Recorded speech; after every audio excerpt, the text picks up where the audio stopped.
Hi, I'm Dr. Paul Haefner. Welcome to Sports Psych in a Minute, your weekly resource for insights and tips into the psychology of equestrian sport. This week I want to talk about an overlooked aspect of goals.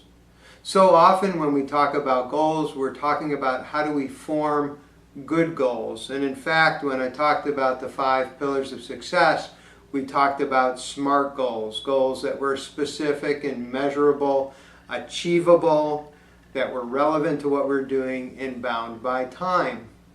Today I want to talk about another aspect of goals, which is the idea that no matter how well formed our goals are, if we don't attain them or we don't achieve them, then it's not really going to matter. So what I want to talk about are a couple of things that may be helpful in helping us actually attain those goals that we set for ourselves.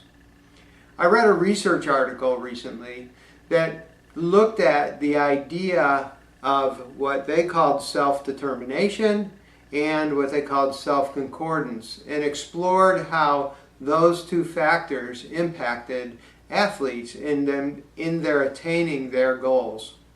And what they found, I thought, was pretty interesting.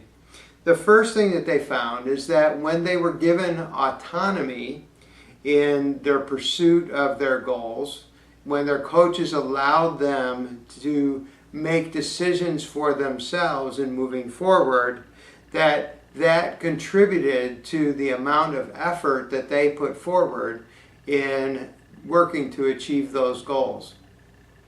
The second was this idea of self-concordance. And what self-concordance means is it means the degree to which our goals line up with our own personal values.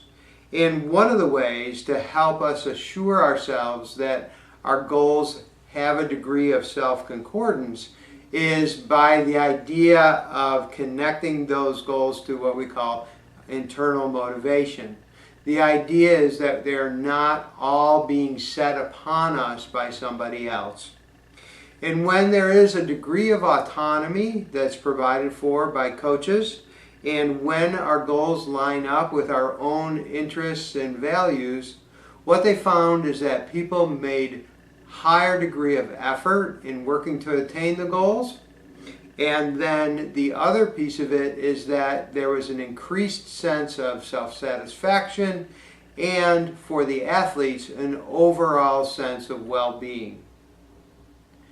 When you're thinking about your goals, look beyond setting your goals and work towards setting up an environment which supports your actually attaining and achieving those goals.